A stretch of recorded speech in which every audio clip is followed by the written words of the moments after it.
УТРК телеканалында жаңылыктардын кечки чыгарылышы, студияда Жанара Есенова. Саламатсыздарбы? Президент Садыр Жапаров кол койгон жарлыкка ылайык Адылбек Касымалиев мурда жүктөлгөн милдеттерин аткаруудан бошотулуп, министрлер кабинетинин төрагасы, президенттин администрациясынын жетекчиси болуп дайындалды. Президенттин дагы бир жарлыгы менен Данияр Амангелдиев мурда жүктөлгөн милдеттерин аткаруудан бошотулуп, министрлер кабинетинин төрагасынын биринчи орун басары болуп дайындалды. Ошондой эле мамлекет башчысы өз жарлыгы менен экономика жана коммерция министрине Бакыт Сыдыковду дайындады. Мен Касымалиев Адылбек Алешевич, Кыргыз Республикасынын министрлер кабинетинин төрагасы, Кыргыз Республикасынын президенттин администрациясынын жетекчисинин кызматына киришип жатып, Кыргыз Республикасынын конституциясын жана мыйзамдарын ыйык сактоого, өзүмдүн милдеттеримди ак ниет жана таза аткарууга жана Кыргызстан элине кызмат кылууга ант берем.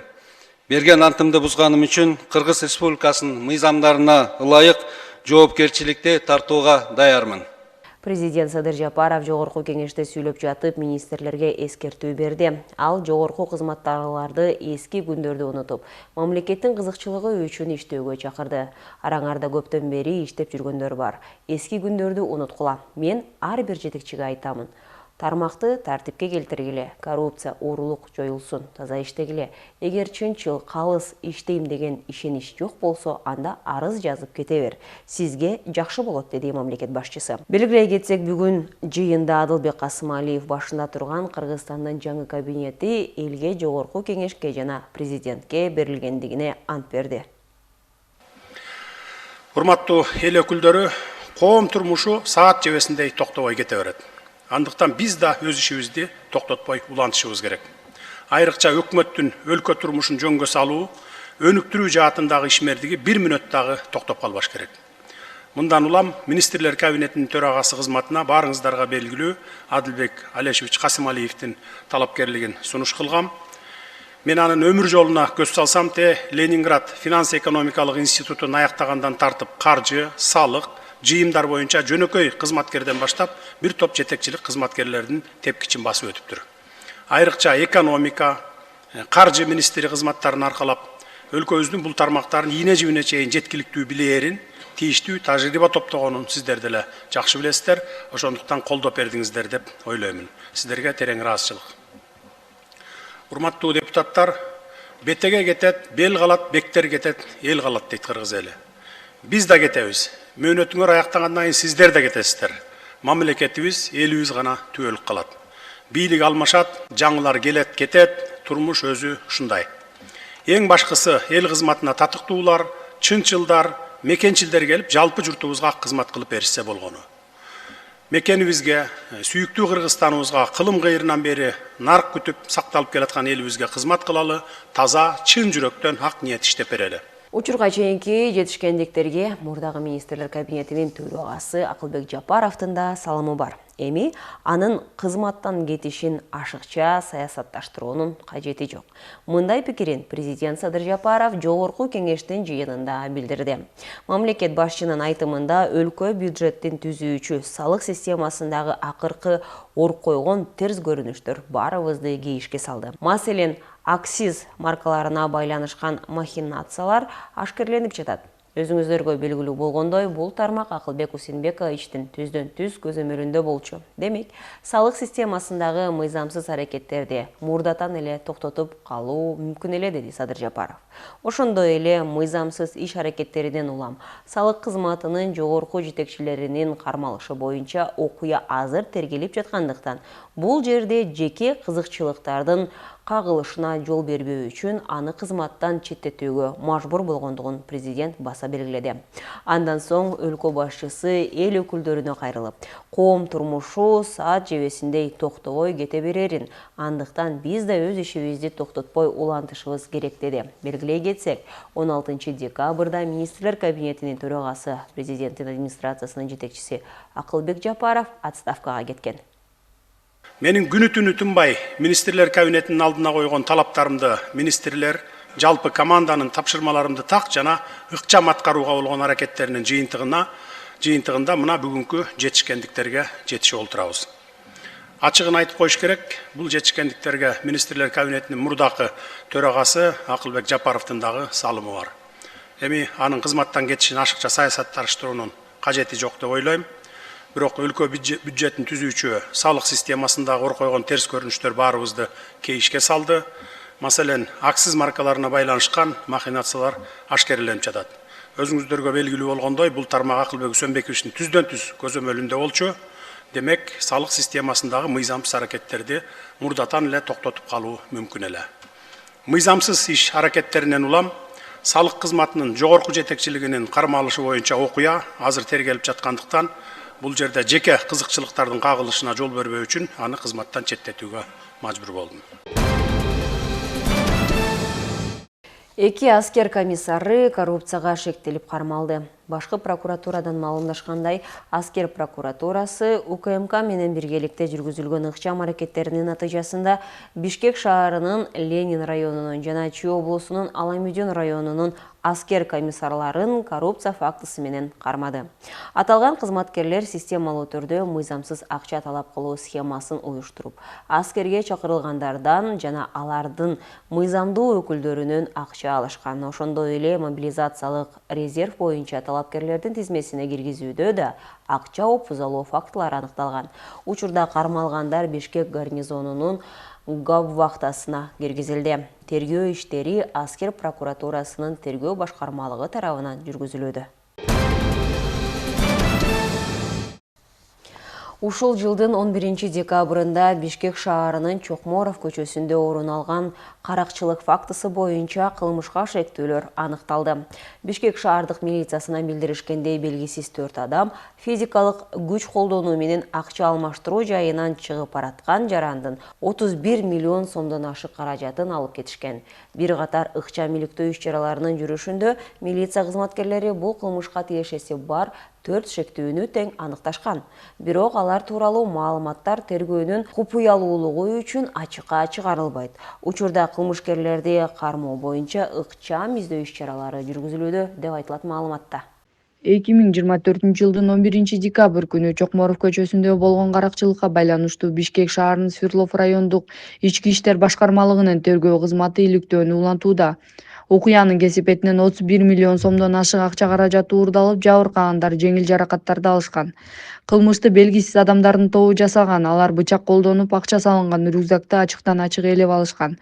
Милиция кызматкерлери тарабынан комплекстүү тергөө ыкчам иш-чараларынын жүрүшүндө каракчылыкка тиешеси бар 4 адам тең өздүктөрү аныкталып, маалыматтарды тергөөнүн амалынын кызыкчылыгына байланыштуу сыр болуп ачыкка чыгарылбайт. Учурда кылмышкерлерди кармоого багытталган ыкчам издөө иш-чаралары жүрүп жатат. Президенттин жана Ички иштер министрлигинин жер-жерлерди санариптештирүү багытында иш-чараларды уюштуруу боюнча коюлган тапшырмаларынын аткаруу максатында Чүй облустук ички иштер башкы башкармалыгы жергиликтүү бийлик өкүлдөрү менен биргеликте коопсуз аймак долбоорун жайылтуу иштери жүргүзүлүүдө. Бүгүнкү күндө Чүй облусунун аймагында 6500дөн ашык мекемеге видеокамера орнотулган. Бул демилге Чүй облустук ички иштер башкармалыгы жана жергиликтүү бийлик органдары менен биргеликте кылмыштардын жана укук бузуулардын алдын алуу максатында ишке ашырылып, элет тургундары үчүн ыңгайлуу жана коопсуздук чараларын күчөтүү багытында жасалууда. Чүй облустук ички иштер башкы башкармалыгы коопсуз аймак долбоорунун алкагында ушул жылдын август айынан карата кырдаалдык борборлорду ишке киргизген. Бул борбор коопсуз аймак долбоорунун алкагындагы видеокамераларды онлайн көзөмөлдөөгө, жарандардын арыздаттанууларын, билдирүүлөрүн 102 телефон номеру аркылуу үзгүлтүксүз кабыл алып, келип түшкөн маалыматтарды жер-жердеги ички иштер органдарынын нөөмөт бөлүмдөрүнө ыкчам жеткирүүгө, ошол эле учурда ички иштер бөлүмдөрүндөгү кызматтык автоунааларды GPS системасы аркылуу кайсыл аймакта жүргөндүгүн толук көзөмөлгө алууга мүмкүнчүлүгү бар. Андан тышкары бул борбор аркылуу адамдын жүзүн идентификациялоо камераларынын жардамы менен кылмыш жасагандыгы үчүн издөөгө алынган жаранды таануу реалдуу убакыт режиминде видео байкоого алат. Кырдаалдык борборго жалпы облус боюнча 86 видео камера туташтырылса, анын ичинен адамдын жүзүн таануучу функциясы бар 20 камера кошулуп, ошондой эле 102 телефон линиясынын багытында АТС базасына орнотулган 5 телефон коюлган. Бүгүнкү күндө облустук милиция заман талабына ылайык сценариптик техникалык каражаттар менен иш алып барууну колго алып, элдин коопсуздугун камсыз кылуу алкагында алгылыктуу иштерди алып барууда. Быйыл өлкө аймагында жаш балдардын катышуусунда жалпы 725 жол кырсыгы катталган. Анын ичинде жаракат алгандардын саны 1926 болсо, 90 бала каза тапкан. Өткөн жылга салыштырмалуу бул көрсөткүч дээрлик 8%га төмөн. Мунун бардыгы жол кайгылуу кызматынын профилактикалык иш-аракеттеринин аркасында мүмкүн болду. Чүй облусундагы жол коопсуздугун камсыздоого багытталган иш-чаралар тууралуу кабарчыбыздын материалында. Таңкы саат 7:30 Чүй облустук жол кайгылуу кызматкерлери балдарды жол өтмөктөн өткөрүшүүдө. Алар күн сайын мектеп окуучуларынын жолдогу коопсуздугун камсыздашат. Ар бир мектепке бөлүнгөн кызматкерлер жол чырактын жанында туруп, окууга келе жаткан жеткинчектерди жандап өткөрүшөт.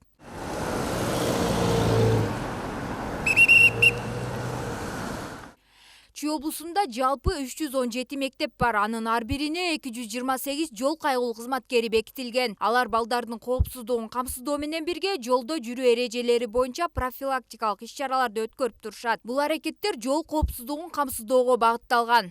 Жол жээгинде жайгашкан 25 мектеп окуу жайы бар. Чүй облусунун жол кыймыл коопсуздугун камсыздоо башкармалыгынын өздүк курамы, кенже курамы, офицерлик курамы жол жээгинде жайгашкан мектептерге ар дайым күнүгө биринчи күндөн жума күнгө чейин эртең менен 7:30-дан 8:30 чейин сабак өтүүгө турушат. Мектеп алдында кызмат өтүшөт.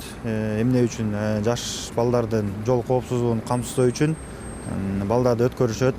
Балдардын баары мектепке киргенден кийин гана кызматын ошол жерде улантат. Бүгүнкү күндө Кыргыз Республикасынын Ички иштер министрлигинин 2 айлык ишмерчем негизинде жолуна кырсыктардын алдын алуу, болтурбоо максатында иш-чаралар күчөтүлүп жатат. Жаш өспүрүмдөрдүн өзгөчө жолуна кырсыктардын алдын алуу максатында.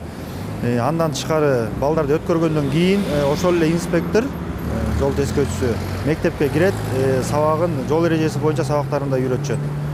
Новопокровкадагы номер 1 орто мектеби чоң жолдун боюнда жайгашкан. Бул жолдо унаа тыгыны көп. Мындай шартта балдардын коопсуздугун камсыздоо өтө маанилүү. Мектептин ичине кирип, ар бир класстарга кирип сабак өтөбүз. Мисалы, бүгүн 1 класска өтсөк, эртеси 2 класска, бирси күнү 3 класска дегендей. Ар бир бул сменага турган инспектор, улук инспектор болобу же кенже инспектор болобу, келген сайын обязательно ар бир мектептерге кирип сабагыбызды өтөбүз. Жол эрежеси боюнча, жол кыймыл боюнча. Анан тышкары бул мектептерде конкурстар болуп турушат. Конкурстарга катышып турабыз. Жол эрежеси боюнча биздин окуучулар жакшы билип калышты. Биз да сабак өтүп атабыз. Андан тышкары биздин мугалимдер дагы өзүнчө сабакты өтүп атышат. Андан тышкары дагы сиз айтып кеткендей электронный интернет аркылуу маалымат берилип атат. Жол кайгылуу кызматы менен биргеликте өткөрүлгөн мындай иш-чаралардын аркасында окуучулар жолдо жүрүү эрежелерин үйрөнүүгө кызыктар. Айрыкчалар жол өтмөктөн кантип өтүү керектигин жакшы билишет. Самое главное правило то, что перед тем, как переходить дорогу, нужно подождать, пока загорится зеленый свет для пешехода. Когда загорелся зеленый свет, нужно посмотреть налево и направо, и потом уже переходить, если нет машин. Кызыл күйгөндө токтоп туруш керек. Анда кызыл күйгөндө басса болбойт, машина сүзүп кетет. Машина сүзсө анда машина авария болуп баардык машиналер сүзүп кетет. Когда ты переходишь дорогу, надо подождать красный свет для водителей. А если ты водитель, то тебе надо остановиться, когда горит красный свет для тебя. Пешеходдордон, когда машиналар аябай азайса, ошондо адамдар өтүш керек. Когда ездит машина, нужно остановиться, пока она не проедет. Если горит зеленый цвет, то нужно переходить дорогу, а машинам остановиться. Машинаға отырғанда ременді тағыш керек. Мектеп мугалимдери жана ата-энелер бул демилгени колдоодо. Алардын айтымында мындай иш-чаралар балдардын жоопкерчилигин жогорулатып, кооптуу кырсыктардын алдын алууга жардам берет. Биздин мектеп чоң трассанын боюнда жайгашканына байланыштуу биз ушу жолдо өтүү эрежелерин көзөмөлдөшүбүз керек. Буга албетте биздин жол төскө кызматкерлеринин жардамы абдан маанилүү. Ушул кызматкерлер менен биргеликте, андан тышкары биздин коопсуздук кызматкерлери менен биргеликте жолдо жүрүү эрежелерин жөнгө салышыбыз абзел да. Быйыл өлкө аймагында жаш балдардын катышуусунда жалпы 725 жол кырсыгы катталган. Анын ичинде жаракат алгандардын саны 1926 болсо, 90 бала каза тапкан. Өткөн жылга салыштырмалуу бул көрсөткүч дээрлик 8%га төмөн. Бүгүнкү күндө аймактагы мектептердин жанында жол кайгылуу кызматы атайын иш-чараларды өткөрүп, окуучуларды жол эрежелерин сактоого үйрөтүү менен бирге алардын жолдон коопсуз өтүүсүн камсыздашат. Мындай иш-чаралар балдардын коопсуздугун камсыздоодо чоң мааниге ээ. Назира Бегалиева, Самаган Тайырбеков, УТРК Чүй, Ысык Ата району.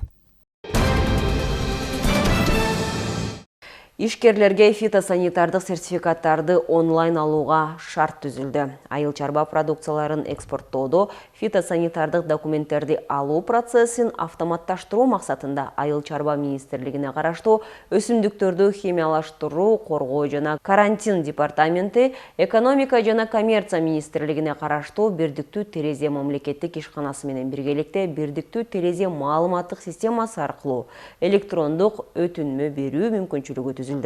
Ага ылайык тышкы экономикалык ишмердиктин катышуучулары фитосанитардык документтерди алуу үчүн департаменттин кеңселерине же ишкерлерди тейлөө борборлоруна барбай эле аралыктан электрондук түрдө арыз бере алышат. Республиканын райондорунун имамдарына атамекендик өндүрүштөн чыккан Chevrolet үлгүсүндөгү 40 даана кызматтык автоунаалар тапшырылды. Муфтий Абдулазиз Кары Закиров автоунаалардын тапшырылышы дин кызматкерлеринин ишин жаңы деңгээлге көтөрөрүн баса белгилеп, бул кадам Кыргызстан мусулмандарынын коомдогу ролун бекемдөөгө чоң салым кошорун айтты. Муну менен дин кызматкерлерине Кыргызстандын тарыхында биринчи жолу кызматтык автоунаа берилүүдө. Мындай саамалык диний кызматкерлердин ишин жеңилдетүү, алардын убактыларын үнөмдөп, кызмат көрсөтүү сапатын жакшыртуу максатын көздөйт. Автоунаалар имамдарга райондор арасында жүрүү үчүн зарыл шарттарды түзүп, диний иштерин ийгиликтүү жүргүзүлүшүнө өз салымын кошот. Koçkur rayonu. Mabruk. Allah iyilik versin. Жақсы қызмат көрсөтүңүздөр. Bismillah. Bismillah. Allah razı olsun. Keyki. Leylek. Qara. Mabruk. Жақсы қызмат көрсөтүңүз. Qara rayonu. Başlayınız. Bu жақа. Бүгүнкү күнгө чейин биздин диний кызматкерлер эч кандай бир айлык маяны албастан иштеп келишет. Күнү түнү мына ошолордун эмгегин баалап, журт башчыбыз дагы бир нече жылдан бери аракет жасап келет. Кудайым буйруса ушул 2025 жылга журт башчыбыз ушул республика боюнча 3904 мечиттин имамдарына айлык маянасын карап атат. Буйруса журт башчыбыз ушул айлык маселесин дагы чечип беребиз деген бир аракетте болуп жатат да. Германиянын Табиатты коргоо союзу коомдук уюмунун Кыргыз Республикасындагы филиалы кыргызстандардын жапайы жаныбарларды коргоо темасында маалыматтык материалдарга сынак жарыялаган. Бүгүн анын жыйынтыгы чыгып, жеңүүчүлөргө баалуу белектер, сыйлыктар тапшырылды. Теманы кабарчыбыз сылантат. Немис уюму Германиянын жаратылыштык коргоо союзу НАБУ Кыргызстандагы жапайы жаныбарларды коргоо боюнча ишин 2010 жылы Кыргыз өлкөсүндө баштаган. Уюмдун ишмердүүлүгү жоголуп бара жаткан жаныбарларды коргоого жана аймактарды туруктуу өнүктүрүүгө багытталган. Биздин уюм Табиатты коргоо союзу деп айтылат. НАБУ деп немисче кыскача ошондой. Бул жалпы башында ушул илегилекти коргоодон башталган да. бир эле ошо канаттууну коргоо баштагандан бара чоң канаттууларды коргоодон жалпы жаратылышты коргоого өткөн. Анан Кыргызстанда болсо бул программа бар. Ушул Кыргызстандагы жалпы эле Тоо чөлкөмүндөгү сейрек кездешүү илбирсти коргоого өттүк да. Ушул чоң программа бар. Ошонун негизинде иштеп атабыз. Бирок аны менен эле туруп калбай ушу илбирстин чөйрөсүн коргоо, жалпы эле жаратылыш компоненттерин коргоого азыр багыт алып атабыз. Аталган уюм бир ай мурун медиа өкүлдөрүнө Кыргызстандагы жапайы жаныбарларды коргоо темасында маалыматтык материалдарга сынак жарыялаган. Сынактын жыйынтыгы чыгарылып, баалуу белектер жана дипломдор тапшырылды.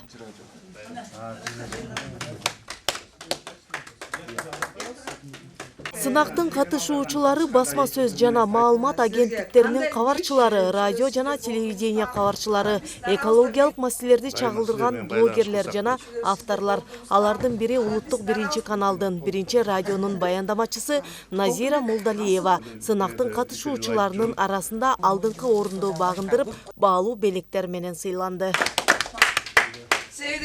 Радио ардайым биз менен кызматташып келет. Негизи климат, экология, жаратылыш, жапайы жаратылышты коргоо темасы бул негизи эле Кыргызстанда дүйнөдө эң актуалдуу темалардын бири болуп атат. Ага байланыштуу биз өзүбүздүн күнүмдүк иш-чарабызда бул темаларды чагылдырып туруу милдетибиз жана жоопкерчилигибиз. Анын арасында Германиянын жаратылышты коргоо союзу дагы сынак жарыялап, 2-тен 1 биз катышып бүгүн байгеге ээ болуп атабыз. Чынында ак илбирсти коргоо бул ар бирибиздин ыйык милдетибиз. Анткени Кыргызстанда ак илбирс улуттун символу деп президент тарабынан жарыяланган. Бир ай мурун жарыяланган сынактын максаты жапайы жаратылышты коргоо, эл арасында экологиялык маалымдуулукту жогорулатуу, сейрек кездешүүчү жана жоголуп бара жаткан жаныбарлардын түрлөрүн сактоо чаралары жөнүндө билимди жайылтуу болуп саналат. Бул сынак негизи 10 ноябрдан баштап 10 декабрга чейин жарыяланды биздин уюмубуздун атынан. Анан бул сынакка деген биз негизги чакырык кылганыбыз журналисттер, блогерлер, авторлор болобу ушундай жакшы бир макала чагылдырып берсе, жакшы бир репортаж жазып берсе, жапайы жаратылыш, жапайы жаныбарлар жөнүндө жакшы бир маалымат, жеткиликтүү маалымат кылып берсе биздин коомчулукка, элибизге деген ой максатыбыз болгондо, анан бир айдын ичинде жакшы жыйынтык десек болот. Себеби дегенде бул 1 жолу уюштурулуп атат мындай сынак, мындай иш-чара. Анан биз жыйынтыгына аябай ушундай толкунданып, ыраазычылык айткыбыз келет да. Себеби дегенде ушу кыска мөөнөттүн аралыгында көптөгөн иш-чаралар жөнөтүлдү. Иш-чарага катышкан ар бир журналист мактоо баракчалар жана белектер менен сыйланды.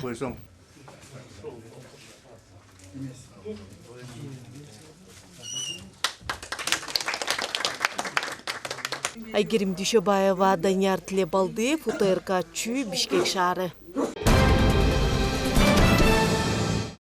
Бишкек мамлекеттик университетинде бүткүл дүйнөлүк араб тили күнү белгиленди. Иш-чаранын башкы коногу Сауд Арабиясынын Кыргызстандагы элчисинин орун басары болду. Программада араб маданиятынын көргөзмөсү жана концерт уюштурулган.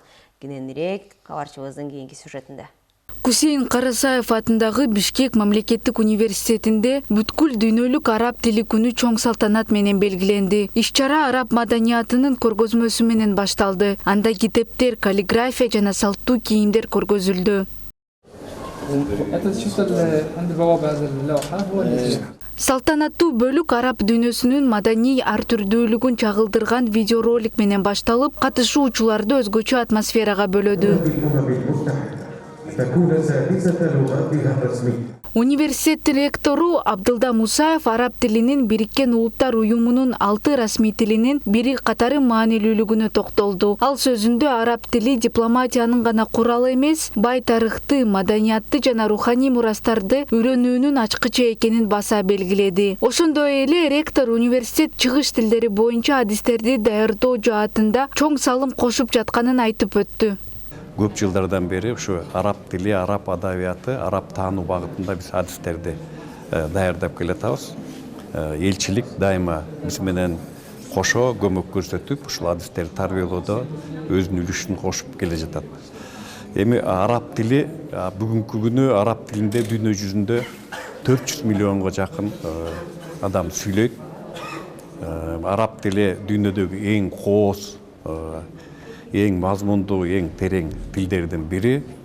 Араб тили, араб дүйнөсү дүйнөгө залкар окумуштууларды, залкар жазуучуларды, залкар адамдарды берген.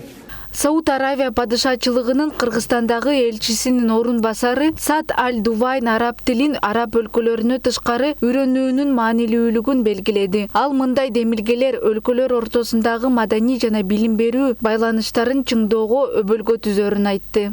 المملكة العربية السعودية في بشكيك دائما يعني تنظم العديد من الفعاليات على مدار العام. Мындай иш-чаралар биздин өлкөлөрдүн ортосундагы маданий жана билим берүү байланыштарын бекемдөөдө маанилүү роль ойнойт. Кыргызстанда араб тилин окутулуп жатканына сыймыктанабыз жана студенттердин ага болгон кызыгуусун кубаттайбыз. Биз өз ара түшүнүшүүгө гана эмес, ар кандай тармактарда бекем байланыштарды түзүүгө да өбөлгө түзөт.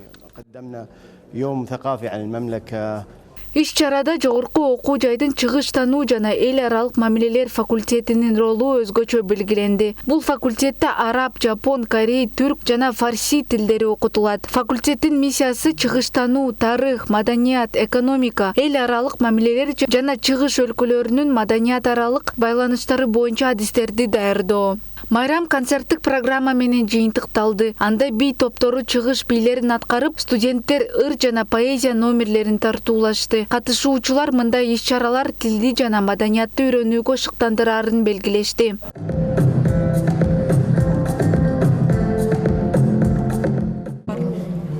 Бул жерде мен кызыккан өлкөлөр бул Сауд Аравия падышачылыгы, ошондой эле Катар мамлекетинин ал жактагы маданияты, экономикасы тез өнүгүп келе жатат. Ошол жагына кызыктым десем болот. Ошондой эле бул жерден мен эң кызыкканым бул каллиграфия жагы болду.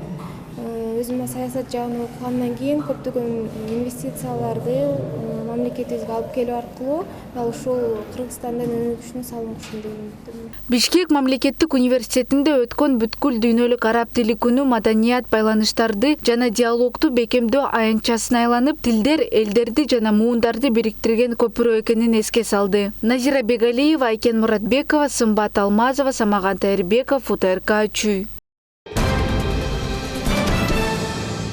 Мына ушундай жаңылыктар топтому бүгүнкү күндү жыйынтыктады. Бул жана башка жаңылыктар менен кененирээк УТРК Чүй телеканалынын социалдык баракчаларынан таанышсаңыздар болот. Алдыда аба ырайы тууралуу маалымат, кечиңиздер көңүлдүү улансын.